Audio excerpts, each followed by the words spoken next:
Welcome back. A little later on, shortly we will be hosting the CS in charge of sports. And before we get there, let's just walk you through a few quick wins that the Ministry of Youth Affairs and Arts and Sports have been able to achieve. You see the first item there is the question of resolution of the FKF and the government dispute that saw Kenya's ban lifted. Remember, Kenya had been banned by the world governing body for 9 months, the CS coming in and negotiating. And today, we're extremely proud that FKF is back. Of course, the CS also mediated the World Athletics on the Kenyans anti-doping program. You remember, that was a question that was really putting us out there on the global front and touching on our reputation. And the CS coming in and saying, no, we've got to deal with this. And that was sorted out. But of course, it's still work in progress, I believe. The recognition of the Kenyan sporting and arts legends. That was also a good one, and I think we're going to talk about it later on, whether there's a framework that recognizes those who made contributions in the past. That is one I can attest to. I received a call personally from one of the legendary sports people, extremely happy that they received a token from the government. We're going to touch on that a little bit. The launch of the Talanta Hela initiative that seeks to nurture and monetize talent in the performing and creative arts. Remember, a huge percentage of that demographic today are in that space of arts and creative arts. We're also going to talk a little bit about that. Remember, my generation is diminishing. The one that is growing is the one at the base of the social pyramid. So we also have the creation of the sports infrastructure master plan. The CS will give us an executive overview of the structure of that master plan and how they intend to advance towards the true north with it. The global collaboration for youth through the Kenya National Innovation Week, Commonwealth edition slated for November 2023. The CS is going to talk to us about that. There's also the Youth Connect Africa Summit that Kenya is hosting between the 18th and 30th. It's going to run all the way to the 13th of December. So we're going to look forward to some of those things because I believe they're well within the strategic plans that the CS has put ever since he took charge of the docket ministry. CS, let me just take this opportunity to thank you sincerely for finding time out of your busy schedule to just come and talk to your people, the lovers of sports. Yes, thank you. Thank you. Thank you very much. Now, to set the ball rolling, yesterday I was watching the rugby boys, Shujaa, in South Africa. Yes. And I could believe that, you know, they came out so strong and we saw what they did to South Africa in Harare. And, you know, of course, that means that perhaps now 2024 Paris, the boys might be going on the rampage there. But I just want to, first of all, get your reflections on what that win meant for you when the final whistle was blown. What was going through your heart? What was going through your mind? Because, you know, we've had a bit of issues in the rugby space, and we'll talk about that later. Yes. Yeah. No, I mean, I was on the tenterhooks, holding my breath during that final game. But I had tracked the progress of that team while they were in training before they traveled to Harare. And then from game one. And they performed pretty well. You know, they actually got to the final without losing a single game. They played extremely well in each of the build-up games. And so they got into the final with good momentum. Of course, South Africa, without a doubt, the so-called Blitz South African team were the favorites. But we had good momentum. And I really, really wanted this team to do well because it was an opportunity for us to test the new beginning. We have a new leadership at the Kenya Rugby Union. We have had a very candid conversation with the new leadership of the rugby union. We have put a lot of emphasis on investing in raw talent. During the World Under-20 Championship that Kenya hosted, we tested quite a bit of the youngsters, and we made it clear to the coaches that be bold, be brave, don't be afraid to try some fresh talents. And for me, so I see this as a signal that Rugby Sevens, which is a big brand here in Kenya, is on the up. Is on the up, and getting to the Paris Olympics. I mean, the Olympics is the pinnacle of sports in the world. That is the stage where every athlete, every sportsman and woman dreams to showcase their talent at the Olympics. And so I'm very, very happy for the Shujas. We'll be hosting them to breakfast tomorrow. To say hongera is. Oh, that's great. Yes. So the follow-up question to that would be, because I know even as a ministry, you'd want to sort of, build on that momentum, as you rightly put it. You remember Kenya, Sevens aside team after relegation from the World Sevens, it took the route that the national cricket team also took. And we all remember the national cricket team was once a powerhouse. So, I can relate with how excited you are with this win in Zimbabwe. But it's also important for us to hear from you, concrete steps that you intend to take, so that, this sport of rugby goes back to where it was. What framework do you have, to revitalize this sport, and bring it back to its old days when it was a powerhouse? The magic lies in three simple things, and it is all about going back to the basics. Number one, we have to invest in a very deliberate, intentional, structured manner in talent identification and progression. We stagnated in the game of rugby, just like we did with the game of cricket. We stagnated.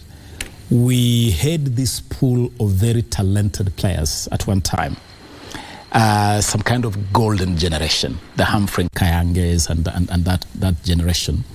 And so you sort of got into a moment where you thought this gravity train would roll on forever. And we forgot to keep the pipeline of talents flowing. Continue. So task number one, and that is why for me Talanta Hela here is a silver bullet, is to create a deliberate pipeline, is to create a conveyor belt where you continuously identify and develop talent. Next week, I'll be visiting Koyonzo Boys. Why am I visiting Koyonzo Boys School in Matungu in Western Kenya? Because Koyonzo Boys have just won the East African Sevens Games for schools. There must be something that this group of school boys have done to rise to the top of East African School Sevens Games. And I have told the Sevens technical bench, I have told Sasha Mutai at the Kenya Rugby Union that you must be able to look at this kind of players. In last month in August, under the Talanta Hela initiative, we hosted Kenya's first ever national talent camp, where we brought about 2,000 school children to Nairobi for talent camp. And during that talent camp, I invited all federations. Among the federations that were part of that camp were the Kenya Rugby Union. And our message was clear. Tap into the talent pool in schools, in colleges, in community teams. Then you have a continuous flow of talents to feed these teams. And when you do that, you are guaranteed. That is what South Africa does. That's what Samoa does. That's what New Zealand does. That is what the best rugby playing teams do, or the rugby playing nations do. Number two, we have to manage sports better. The federation, those who have the responsibility of running sports, they have to be serious. They have to know that in sports, the sportsman, the sportswoman is the king, is the queen, is the goose that lays the golden egg. Absolutely. We cannot run federations where we give more prominence to officials and we forget that the most important person here, who even makes the federation relevant, is the sportsman and woman. Absolutely. So we have to run sports in a manner that is sportsman, sportswoman centric or athlete centric. Number two, we have to be accountable. We have to be transparent in the way we manage sports. And finally, we must mobilize partnerships that are beneficial to attracting resources into sports. You may want to know that at one time, all the corporate sponsors that previously invested in rugby had taken flight. They had taken off. Why? Because of mismanagement. If you mismanage resources given to you, you see, corporates work hard to make their profits. And if they're working hard to make profits and sharing their profits with you in terms of sponsorship, and you waste those resources, they're not going to sit there and watch you waste their resources. They will take off. Absolutely. And that is why, by the time we were taking office about a year ago, there was barely any corporate sponsorship in sports because of mismanagement. And so, for us to ensure that we have resources, because to develop talents, you need resources. To train players, you need resources. If you see the kind of training teams that we battle with go through, they do really, really elite training. That takes resources. Government cannot do it alone. Government is making incredible effort. Like all these teams we are talking about, you talked about the rugby sevens, the Shujaa. The other day, Malkia Strikers qualified for the Olympics, also winning the African title. We have just had our Boxers, the hit squad in Dakar, Senegal, also participating in the African qualifiers for the Olympics. And before they went to Dakar, I had sent them to Havana, Cuba for elite training ahead of the qualifiers. All that kind of preparation is critical in making Team Kenya competitive. And that takes investment. It takes a lot of investment. And government is saying, federations, manage your space well, so that as government invests, corporate sponsors will also have the confidence to join government in putting resources in this. And put their money in there. So, mambo mangapi? Matatu. Mambo matatu. Invest in the athlete, run the federation effectively and properly, and then attract corporate sponsorship.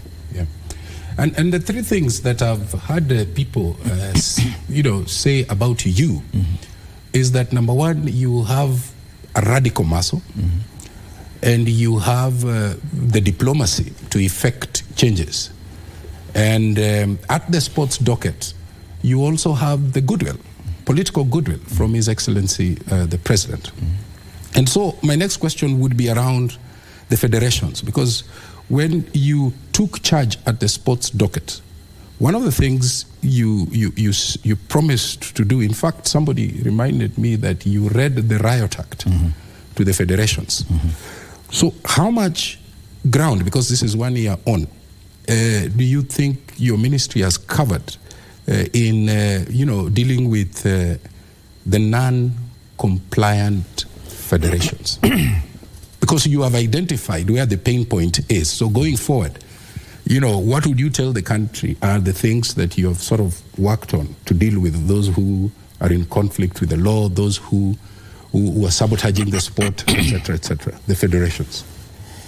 Let me tell you, the reality of life, if you are a sailor and you board a badly leaking vessel, a badly leaking ship, your first task is not look for the compass, because your first task is not to determine which direction.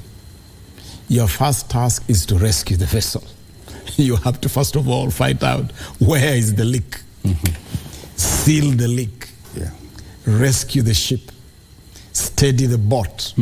Then after you have steadied the boat and you have stopped the leaking, then you can start looking for the compass. You can start asking, hey, where was the compass? where was the map? Now, which direction? That is exactly the situation we found ourselves in when we took this ministry about a year ago. We found a sporting scene in a total mess. Football frozen. Athletics threatened by an imminent ban. And World Athletics made it very clear to me that at the next council meeting of World Athletics, we are going to ban Kenya. Because doping has reached crisis levels. We found a scenario where athletes who had competed for this country like 10, 15 years ago had not been paid their allowances, their reward money. So you had a very dispirited group of athletes. 10, 15 years ago. When we did the Hongera Awards last August, we were paying debts going back to 2010 to 2007. And it was like, how? How does an athlete compete and you just sit on their reward money and you sit on their allowances? So generally we found a space that was completely at the bottom. And as I've already said, corporate sponsors had taken off. Even live broadcasts. Kenyans had gotten accustomed to live broadcasts of football, for instance. Yeah, absolutely. Live broadcasters had taken off. Yeah. Okay, so that is the very dim situation we inherited. Even the fans at the stadiums, they took off. They followed the corporates. You know, last Tuesday, when Harambee Stars were playing South Sudan, everybody was shocked that there were actually so many fans at Kasarani on a Tuesday afternoon. Which tells you that even the Kenyan themselves were surprised that, so people can actually come to Sadia, because people had taken off. No one was interested in sports. And even the infrastructure. CAF had banned all Kenya Stadia from hosting any game. The first game to be hosted in Kenya since the ban on our stadia was the Kakamega Homeboys versus the Al Hilal Benghazi of Libya last month for the CAF Confederation Cup preliminary game. And so we come in, we find these boats leaking that badly. And so what we had to do was to stop the leaking, steady the ship. And I am very confident that we have done well. We convinced World Athletics not to ban Kenya, not by Mudomo, but by putting a solid plan on the table, backed by 3.7 billion shillings for an all-out war against doping. I sat down with Mr. Gianni Infantino, president of FIFA, and convinced him that Kenya needs to get back into the fold of international football. How difficult was that? It was not easy. It was certainly not easy. It took diplomacy, it took cajoling, it took commitments here and there, it took give and take, quid pro quo, but ultimately we were able to fix that space. Today we have a master plan for infrastructure which will be rolling out tomorrow. We have a big ceremony tomorrow to unveil the master plan for sports and arts infrastructure. Today we are even talking about Kenya bidding to host the Africa Cup of Nations. Which really tells you that in a record 10, 12 months, we've been able to stop the leaking. Now, we are resetting the compass. And order number one on resetting that compass, federations. That's why the other day I told the Football Federation, because that's where we have had the most difficult situation. I have told the Kenya Football Federation that elections are due next year. Let us prepare for these elections so that we can have very orderly elections. We can have free, fair, credible elections. I have told FIFA, the government of Kenya wants to work with you as the world governing body so that we can manage this process very, very effectively. That is in sync. We can have elections that are in sync with Kenyan law, but they are also in sync with the FIFA statutes. So that the government is satisfied, FIFA is satisfied, and the federation is stable and strong. Yesterday was a Sunday, but I spent my Sunday with the Aquatics Kenya, the Swimming Federation. The Swimming Federation has also been banned. I inherited a swimming federation that was banned by World Aquatics. So Kenyan swimmers... You're lucky. Your entry is full. Yeah. Kenyan swimmers cannot compete. They can't compete. They can't even compete for a ticket to Paris. And what are the players told? What are the reasons that you give a very talented swimmer who has spent a long time and resources, practicing, and as you earlier said, that, Olympics is the dream. That is for any sporting talent. So what are those sports people told? Let me tell you, it's just the height of irresponsibility. It is the height of irresponsibility, and it is criminal, actually, that to hold swimmers or any athlete for that matter at ransom because of your petty squabbles or selfish personal interest. It is criminal. It is unacceptable. And under this administration led by President William Ruto, it is not going to happen. And so I met the Swimming Federation yesterday. I gave them a roadmap. I expect them to roll out that roadmap. And that is a test case for all federations. We want to see free, fair, credible elections in Kenya Aquatics, the Swimming Federation, in the Football Kenya Federation, and that will be rolled across the entire sporting ecosystem. And is that what the Sports Act expects in terms of elections? Yes, or that's the minimum that the law expects. So my question is, yes. So if they are in conflict with the law, and I know you have background in law, so what is the next course of action? That is very automatic, because I understand that there are some federations that have never had elections for a while. Absolutely. So are they in conflict with the law? They are in conflict with the law. And you see, the sad thing, the tragic thing, is that they hide behind court orders. They hide behind endless judicial action. So you call elections, someone rushes to the sports tribunal, or someone rushes to the high court. They get an injunction. Elections in swimming were supposed to have been done last month. Someone went and got an injunction. An injunction in court? Yes. To slow down the process. Slow down the process. And so one of the things we have to figure out, and one of the key areas we are dealing with as we review the Sports Act, is how to deal with that conundrum. A conundrum where the law is being flouted, but those responsible for flouting the law hide behind court orders. Yes, it's absolutely unacceptable. But I can give my guarantee that on the question of the proper management of federations, there's no compromise. We have to give or put a premium, on good governance, on accountability, on transparency, and ensuring that the athlete is king, is queen, as the goose that lays the golden egg. The golden egg. And every federation, I have challenged every federation, from tennis to chess to football to athletics, that you must have a talent development agenda.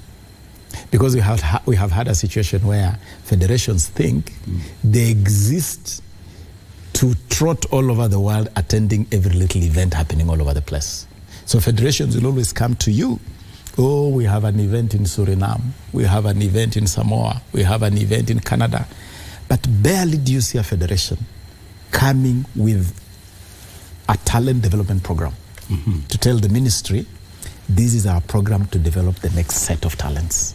Maybe they need people who understand the science of sports to advise them, probably. Absolutely, not just to advise them. I am challenging Kenyans who really have passion for sports to come forward. Get involved. To come forward. Get involved, because bad leaders are elected by good people who stay away. So it's an indictment on the people as well. If you stay away, then because, power abhors a vacuum. Yeah. You are a good person, you have the skill, you have the capability, you stay away, that space will be populated by the wrong people. By somebody else. Absolutely. Let me ask you, because you spoke about the goose that lays the golden egg. There are those who laid the golden egg many years back. And let me tell you that some of them have mentioned to me quietly that they're extremely proud of that initiative that you took. Hongera Awards. Yeah. But however, And you know, especially the cash reward scheme, you know, it's a game changer. But for continuity, because I've counted the number of times you have mentioned the word continuity.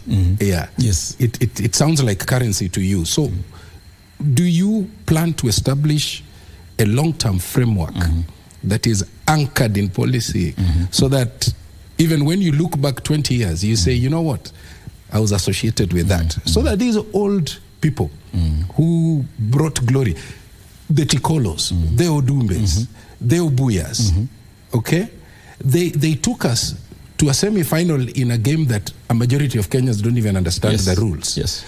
So are you thinking of anchoring that in policy and saying, you know what, these are people we will be considering, even as we consider the upcoming talent? Good news. It's already policy. It's already policy because the reward scheme, for instance, is something which we came into office and realized that it was hanging on presidential goodwill. So the last scheme that was being used by the ministry, for instance, is because President Uhuru Kenyatta had said, oh, let us do this for the athletes or something like that. Then we realized you can't do that. You can't operate like that. You can't operate on directives and goodwill. You need something that is solid. So we have developed the most comprehensive reward scheme you can think of. Under that scheme, we have also raised the level of rewards significantly. For instance, previously, a winner of a gold medal would be rewarded 750,000 shillings. Yeah. We have raised that. It's gone up. We have raised that to 3 million shillings.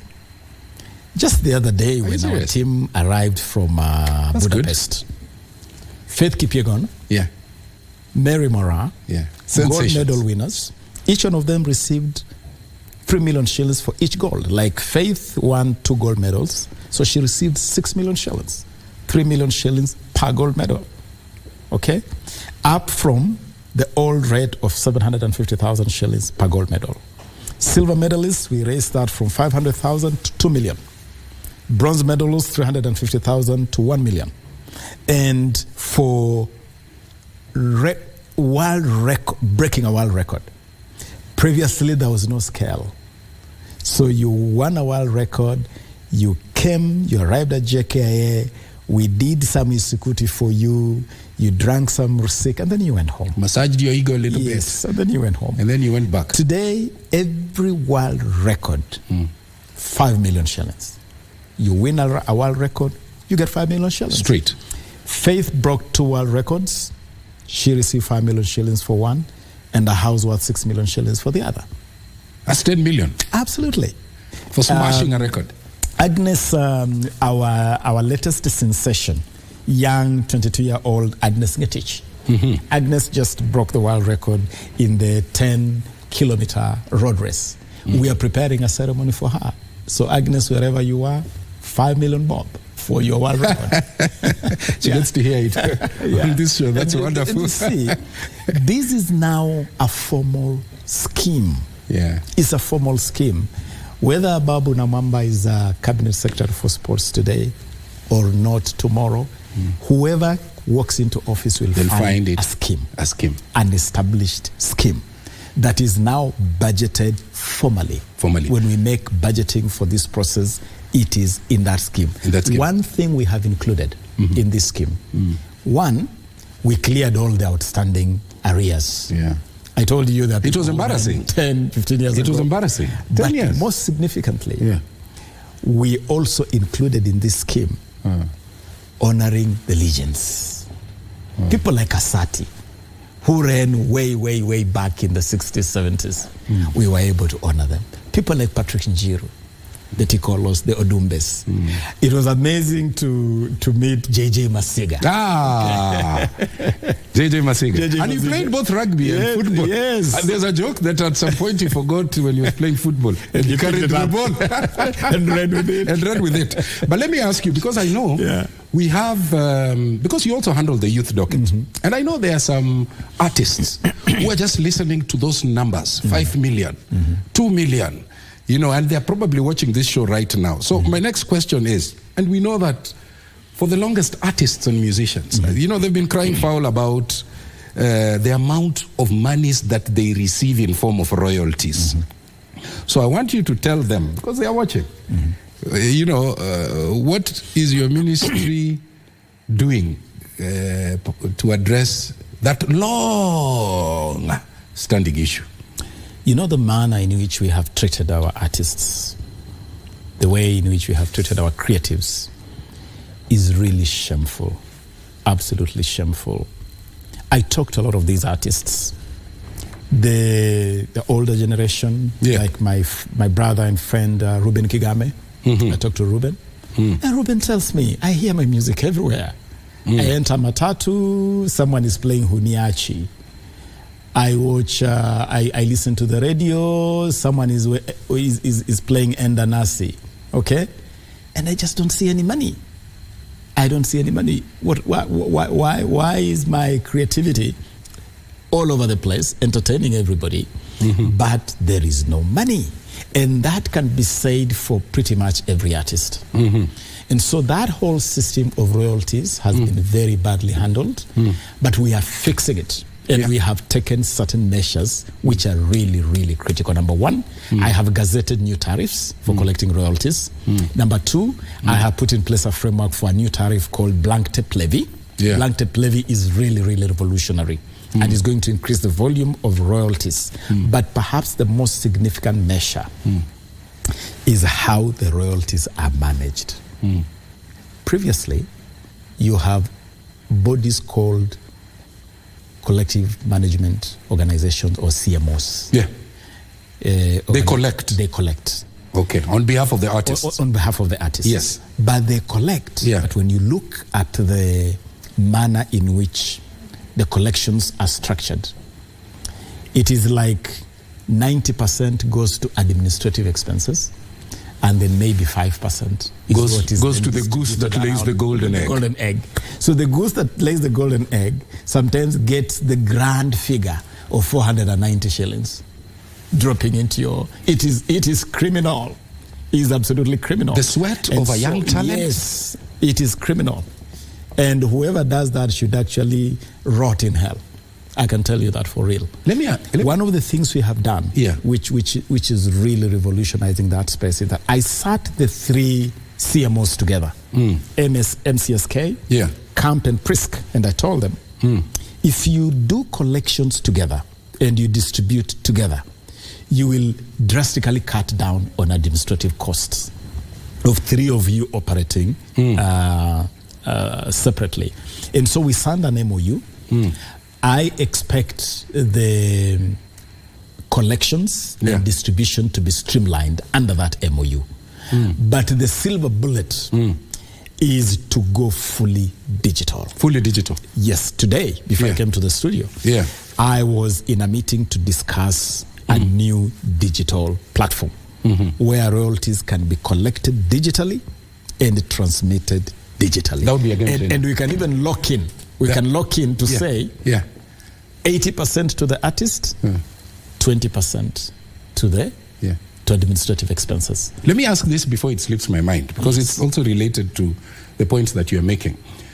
Is it also illegal? Because when you get into the car, if you get a lift from a friend, you're likely to tune in to songs that are coming from South Africa. I don't know what they call it. I'm a piano. Or if it's not I'm a piano, it's some well-done song from Tanzania.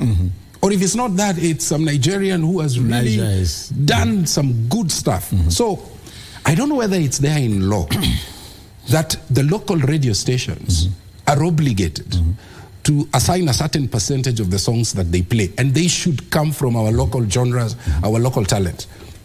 Is that an area of interest for you as well? It is. It's huge. That is the locus classicus of this matter. That is like the heart of this matter. Because however creative our artists are, we must provide the outlet, the platform for their creativity to be projected to the consumer. And so we must... There's a policy already. There's a policy? Already to encourage airing of local content as opposed to foreign content. And I really want to encourage all media platforms, let us give prominence to local productions. Yeah.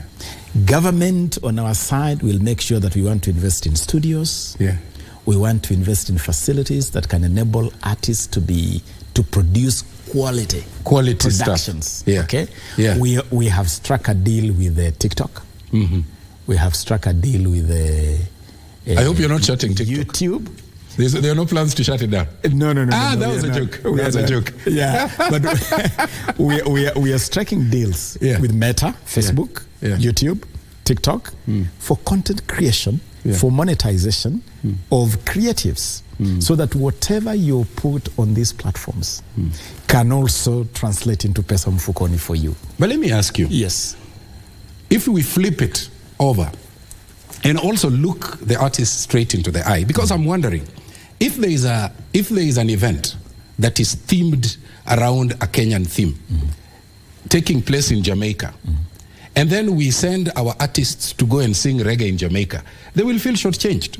So is it time also to encourage the local artists to now start thinking about maybe the Kisi should start considering the Obokona when he's going to parade us, because those are the songs that tell our story better. Maybe the guy from Kavirondo or Western Belt, Nyanza Belt, is it time he plays the Benga genre on a Spanish guitar, so that when you are parading ourselves out there, then the audiences at the global front say, aha, that's a beautiful story. That's not a reggae, that's not a Jamaican story. That's not an English story. That is a Kenyan story. So do you also want to speak to the artists and encourage them that perhaps tell our story through music? Our message to all our creatives across the whole creative industry, whether you're talking of film, music, fashion, theater, pageantry, my message to them repeatedly.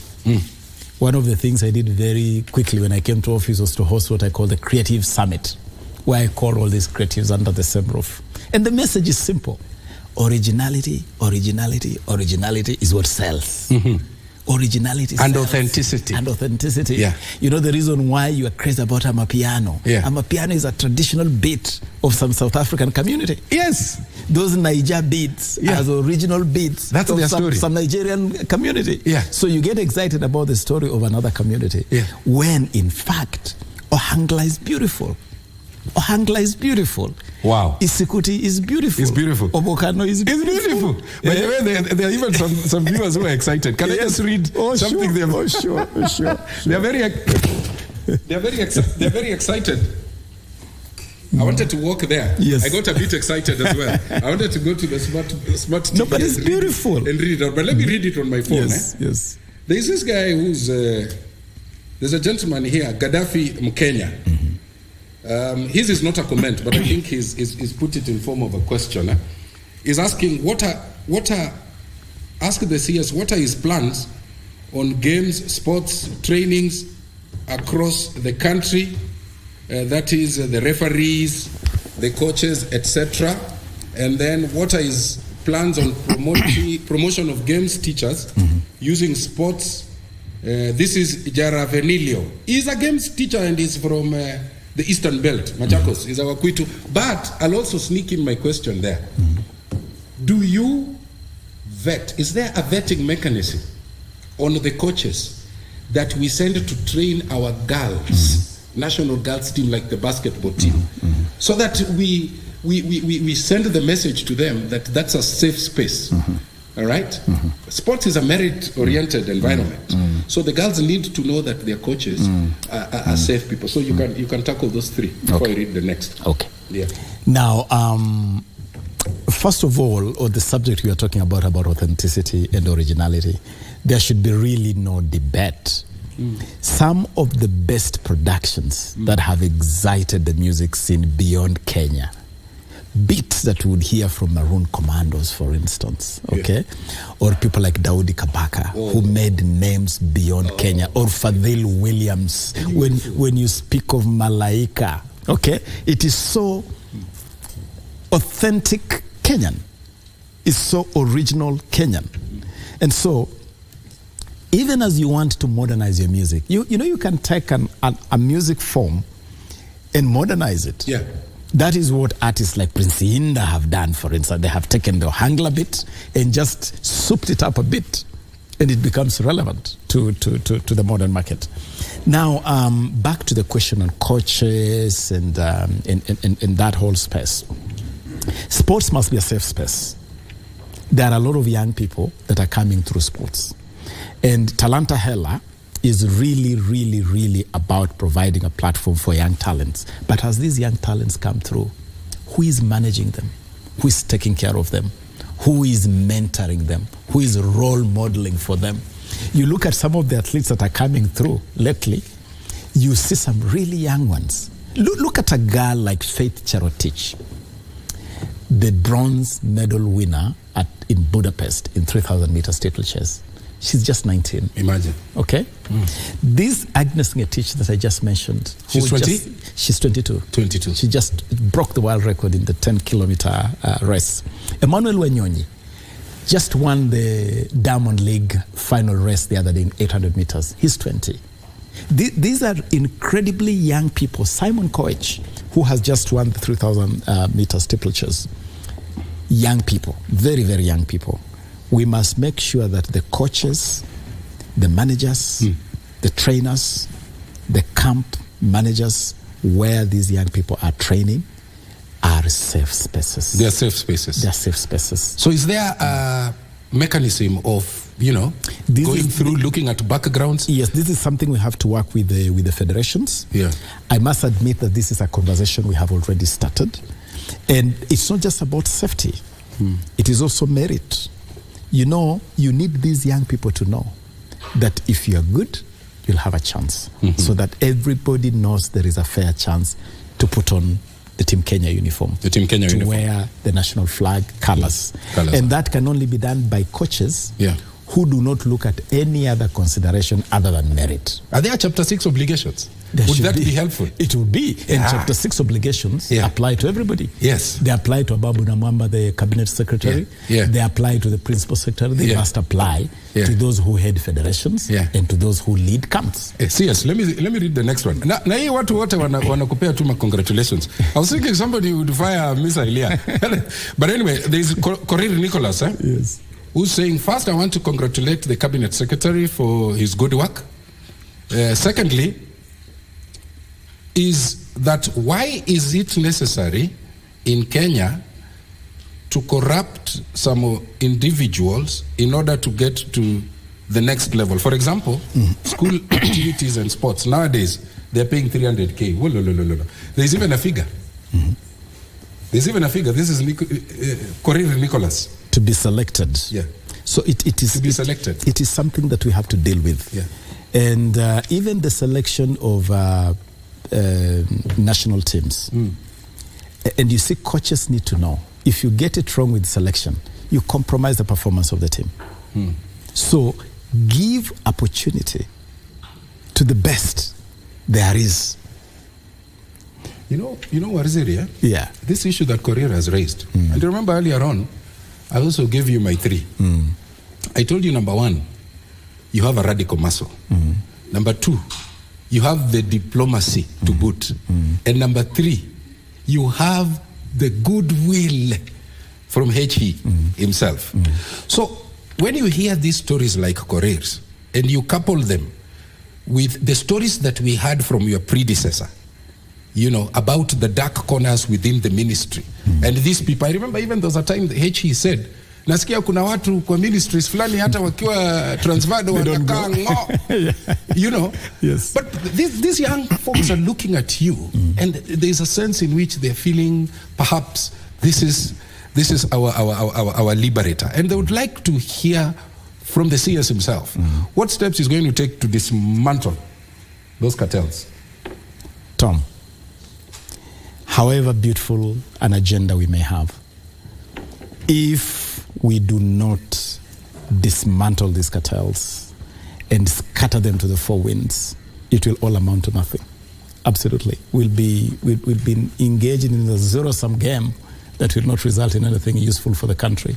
So anybody, whether it is at the ministry or in the federations or in the training camps, that is not towing the line, they just must go.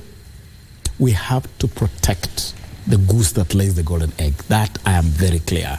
And they also my number one loyalty is to the sportman and woman. And woman. Yes. So that includes also the national team, Harambee Stars. Yes. Because I would want to know, when are they next playing, by the way, at home? Harambee Stars are scheduled to start their World Cup qualifiers in November. In November. Their first 2 games in those qualifiers will be away to Gabon and Seychelles. And so their first home game in the qualifiers is actually next year. Next year. But we are planning a couple of other build-up matches before the qualifiers start in November. So we are likely to have a couple of, during the next international break, next month in October, we should be able to organize another couple of build-up games. Because, even for Harambee Stars, we are rebuilding.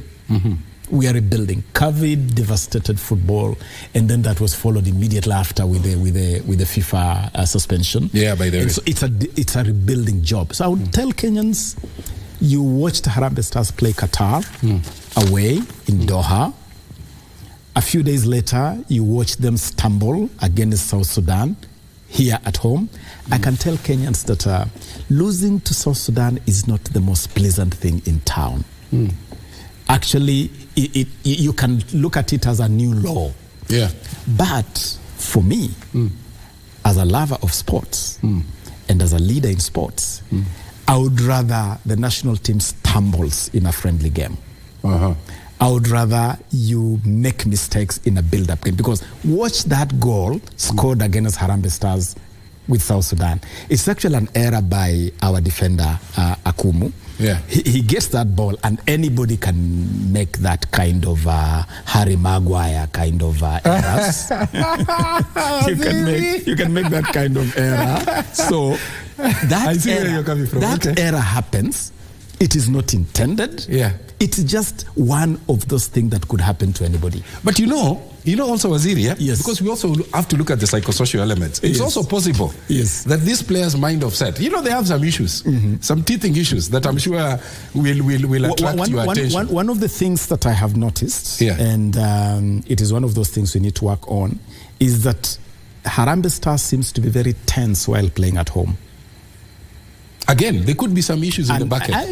Certainly, but I'm telling you that's one of the issues I have noticed. Okay. Is that when they play away, they seem to be more at ease and a bit tense. That happens to a lot of teams, by the way.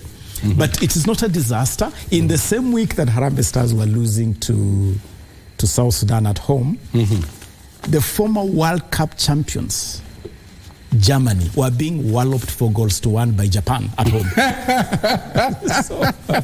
Give me your final comments and tell us what your crystal ball is telling you in the next by February, March. These are the changes that we'll be expecting. Tom, let me use my final minutes to tell Kenyans that the panacea for fixing sports in this country lies in a pipeline for developing talents. And that is why I call upon Kenyans to support the Talanta Hela initiative. Talanta Hela really is about 3 things: identifying talent, sharpening that talent, and then turning that talent into a livelihood. And I believe that the program we have started, especially the investment in schools, Tom, you may not know this, but all games and activities that have taken place in schools this year, the Kenya Schools Drama and Film Festival, the Kenya Music Festival, the Kenya Schools Ball Games have all been funded by this ministry to the tune of 267 million Kenya shillings. That crowd you saw at Buhungu, it was really because of the investment this ministry has done. And that is the way to go. The national talent camp that brought our youngsters here. The 3 boys we have taken to Spain last week, Aldrin Kibet, Alvin Kasavuli, Amos Wanjala. That is the way to go. And the partnership we are building with Nastic Soccer Academy in Spain, Monteverde Academy in the US, that is the way to go. And you know what? That's the best place to end this interview. I want to thank you so much, CS Ababu Namwamba, in charge of the Youth Affairs, Sports and Arts docket. We're going to take a short break. We'll be back, of course, with more news. Don't go away.